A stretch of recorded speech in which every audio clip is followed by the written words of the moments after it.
हाँ बिल्कुल।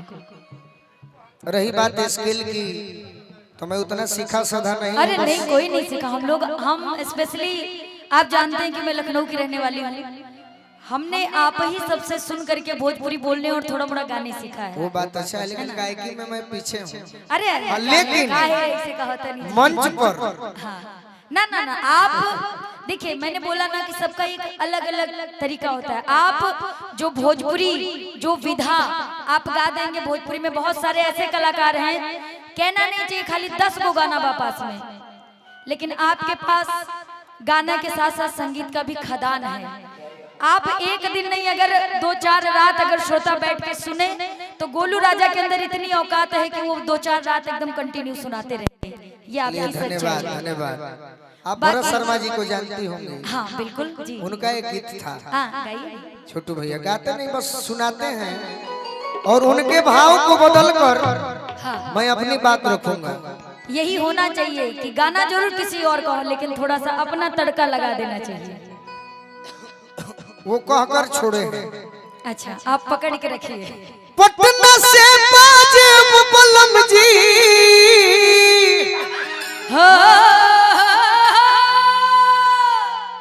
अरे यारा से उठ लाली, अच्छा की मंगाई दो, अरे छपरा से चुनरिया छिटवाली।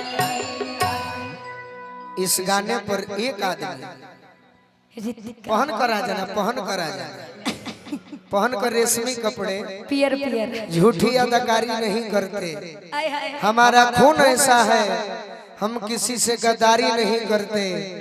वक्त आने पर उठा लेते हैं हाथों में खंजर, जंग की पहले से तैयारी नहीं करते। बिल्कुल, पहले समझ लीजिए। एक जानी के ब्याह, पहले तो ज्योति के ब्याह हुई, रितिका के ब्याह हुई, पहले राउर बिया हुई। हमारा में 5 साल देरी बा। हमरो में भाई 5 साल बा। अच्छा ठीक है, सपना सजावत नहीं। अच्छा नहीं, बिल्कुल सपना देख अनुभव कर रहे हैं कि अगर आपकी शादी इस औरंगाबाद के क्षेत्रों में से किसी एक लड़के से हो जाए, लखनऊ में ही तो ना कही, लखनऊ में तो ही कहब तू, अरे कि मर्दा मनैया सीमा पसोभे, मऊगा मरद ससुरारी में, काबा में माजा नकाशी में माजा, अरे नहीं मजा खैरुला में, नहीं मजा खरिहानी में। उहे उहे, अरे 3 बजे आके जगई हो पत्थर को, सुतल रहो खरिहानी में। लेकिन आप जानती हो नहीं, ये बिहार हमारा, बिहार के श्री जी श्री कृष्ण की सिंह का धरती, वीर कुंवर सिंह के धरती हो। अगर तहार बियाह हुई आ तहार पियावा कोनो फौजी जवान मिल जाई, आय हाय। आ तोहरो पियावा रितिका, हाँ भाई फिलहाल तो रहती दोनों है। जानी अच्छा अपना बलमुआ से फोन करके का कहबू लो, शत्रुघ्न भैया हजमोला खिया दिल बड़े से ढेकार होता। कोई के बियाह नहीं हर बड़ छोड़ ले, कोई के बियाह नहीं हर बड़ छोड़ ले, कवन जल दिलिया जा, एक करे जा। अच्छा अपना भाव में करे जा कहो, अपना भाव में करे जा कहो कैसे। अच्छा हमरो भाव बका, अरे एक करे हल्का जा आई के करे जा में समा जा। लेकिन लाटा के अगर गोलू राजा हुई तो अच्छा आज भी लटे गांव के बाड़ो राउर एकरा के सुधार के कही तो जानते हैं कैसे कैसे कैसे मनोज भैया अब 500 पर हम झगड़ा करो का है जी। हाँ इहो पुरस्कार हमारे तो ये मुझे मिलेगा ना। अच्छा तो इनको मैंने अपना वाला दे दिया है। हाँ बहुत बहुत धन्यवाद। कमेटी की तरफ से हम दोनों लोगों को 500 रुपए का आशीर्वाद। आपने क्या कहा एक करे जा ए और कई ए राजा जी गवना जल्दी लिया जा।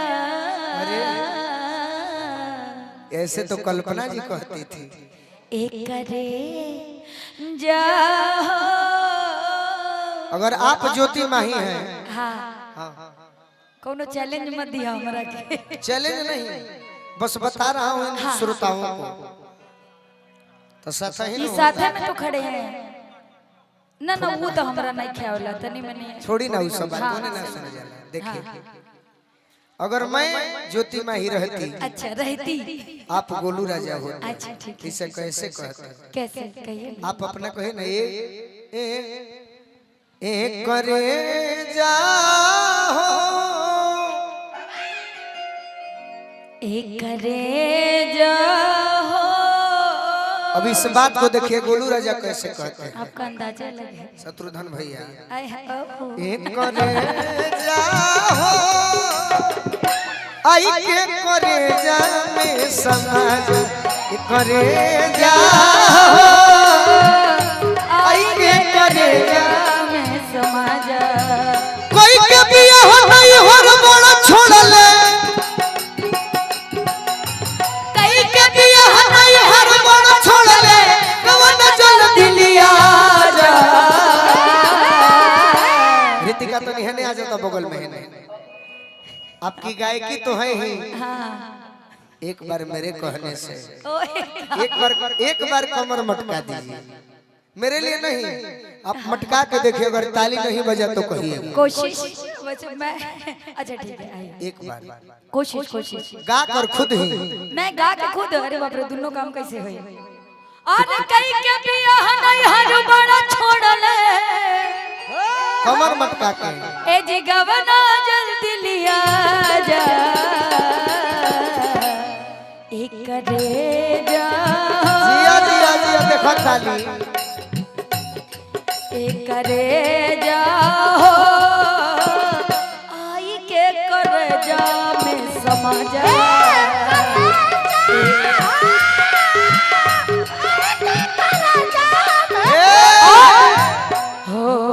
जिसके सपने मुझे रोज आते रहे, दिल डुबाते रहे, ये बता दो ये बता दो तुम वही तो नहीं, वही तो नहीं।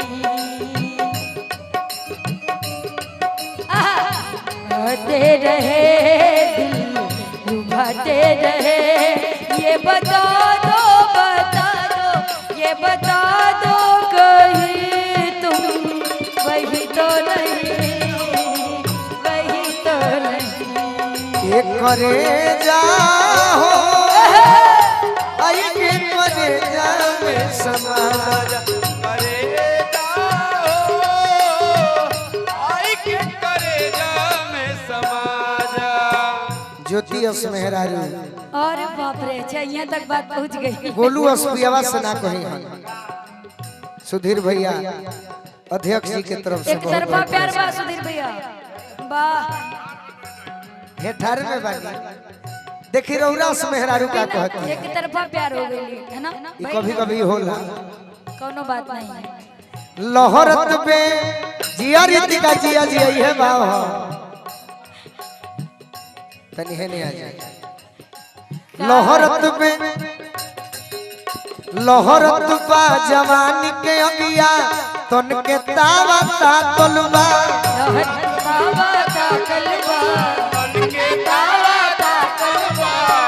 तहरा लभ के कीरी चुभ चुभ काटे बलाते मन के जा तलवा।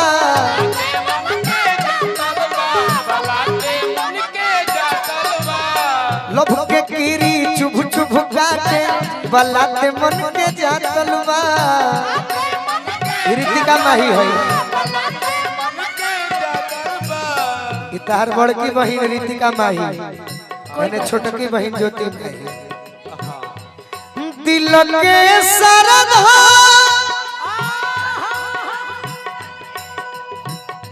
कोमले पुरैबो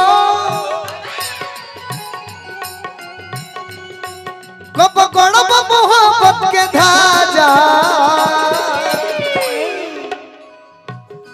एक करे जाओ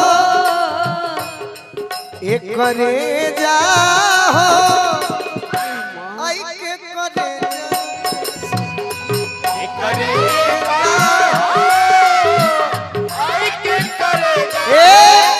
ज्योति जी जी यूट्यूब तो अब आया 2 साल 10 साल से, लेकिन मैं नर्सरी में जब पढ़ता था तो मेरे पिताजी गुरुजी हैं वो कुछ कुछ सीडी लेकर आते थे।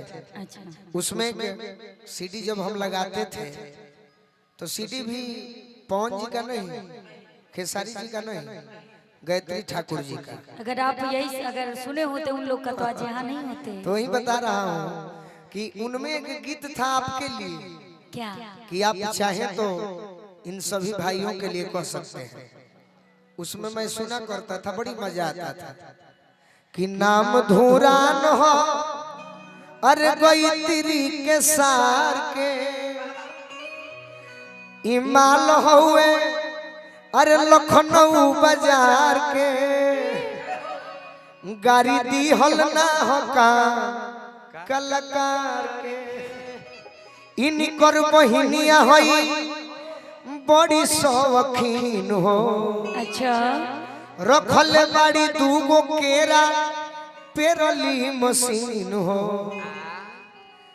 तो मुस्की मार के बोलावेली यार के अगारी दी हल ना हो का। गायत्री ठाकुर जी गाते थे अच्छा धुरान जी के लिए, लेकिन सुनिए गाड़ी तो ना देवे के बा, लेकिन भिगा के कैसे के करा के मारे के भाई तहरा बड़ा अच्छा से। उसमें एक गीत था, मेरे सभी भाई सुने होंगे हमरा के तू का बतेबा प्रचार में। इतना प्यार से कोनो बात कहेलन कि लागेला कि नहीं यार अब इतना बढ़िया तारीफ करिहन, लेकिन तो यह ना भूमिहार के चिन्हा है। काज उसमें सुनिए ज्योति जी, हाँ जी जब प्रचार आते थे अच्छा तो आप सुने होंगे जरूर। मैं उतना यार टीवी शुरू से ही ना देखी हूँ ना मैं पसंद देखा है। हूँ, अच्छा, मैं देखा हूँ। ठीक ठीक ठीक। उसमें वक्त ही एक नहीं गीत मिला। था, अगर अच्छा लगेगा, अगर सुने होंगे तो ताली बजाइएगा। अरे इन्हीं लोगों ने इन्हीं लोगों ने इन्हीं लोगों ने इन्हीं लोगों ने इन्हीं लोगों ने ले लिया दुपट्टा मेरा, इन्हीं लोगों ने ले लिया दुपट्टा मेरा, इन्हीं लोगों ने इन्हीं लोगों ने इन्हीं लोगों ने इन्हीं लोगों ने इन्हीं लोगों ने ले लिया दुपट्टा मेरा, इन्हीं लोगों ने ले लिया दुपट्टा में एक करे जा आई एक करे जा समझा करे जा आई के करे जाने और का कि दिन नया अरे चैन बलमुआ नींद नया राती हो। पढ़ लेलू है कि याद कर ले याद बा अच्छा बहुत हमरा अच्छा। ये कर तो जरूरत आज तक नहीं पड़ल भाई, सच्चाई हमरा बा। कभी कभी भाई से की ना राउर आशीर्वाद से तो इहे बा। अगर जो गाना अगर मैं कभी आप देखे होंगे मोबाइल लेके अगर मैं गा रही हूँ तो आप जान लीजिएगा कि मैंने उस गाने को उसी दिन उठाया है, वरना मुझे जरूरत नहीं पड़ती और कोई है भी नहीं। कि दिन नया अरे चैन बलमुआ नींद नया राती हो और दूसरा के घर में छोड़ले बाड़ा अरे फसल अपन थाथी हो। थाती थाती मने धन होला, जाना तो नहीं जी दूसरा के घर में छोड़ले बाड़ा काहे लयापन थाती हो। हाँ अच्छा जब ज्योति जी जी इतना याद रखले बनी तौरी अगवाल के लाइनवा याद होई नो ना आगे आगे में अगर जो थोड़ा इधर उधर होता है ना तो उसको मैं बना देती हूँ। मैं बना दूं बनाइए कुछ प्यारा सा लाइन, लेकिन अगर गड़बड़ैला आज तो सोच लिया जब भी लिखले बनी आज गड़बड़ैला ना अगर बाकी गोइल बातू नो मौसमी तोहरा बिना मोर लागे न मनवा अरे माजा ले लता जा एक रे जा हो जिया जिया एक करे जाओ भैया एक करे जा हो,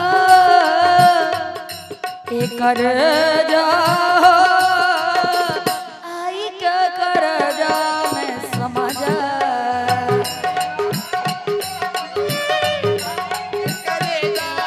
अगर शैतानी जीवन में आप हाँ गोलू राजा का बड़ा सम्मान करती हैं, बिल्कुल और करती रहूंगी जीवन।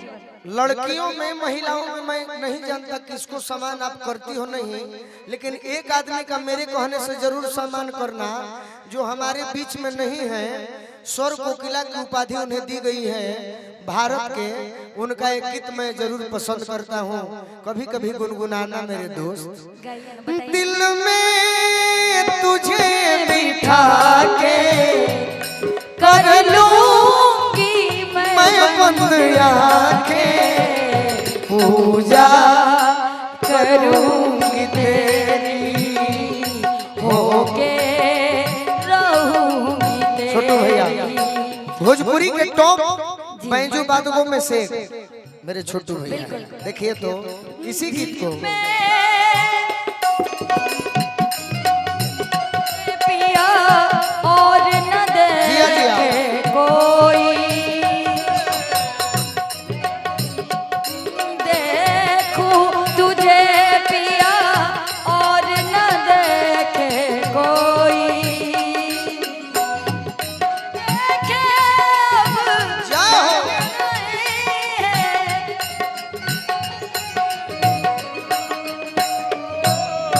से तुझे छुपा के कर लूंगी मैं बंद आंखें पूजा करूंगी तेरी होके जिया। रहूंगी तेरी।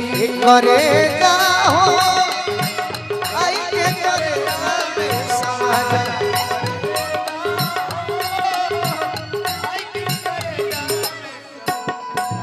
राह चलल अब मुश्किल भइल ताना कबले सही हो। कबले सही हो ताना कबले सही हो, तू ही बताव बिलार से कबले राखी बचा के दही हो।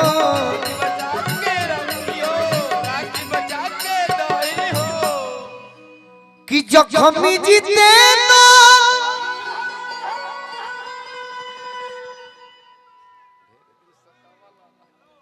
ढेर दिन अब सताला अरे दोना बेसी साजा।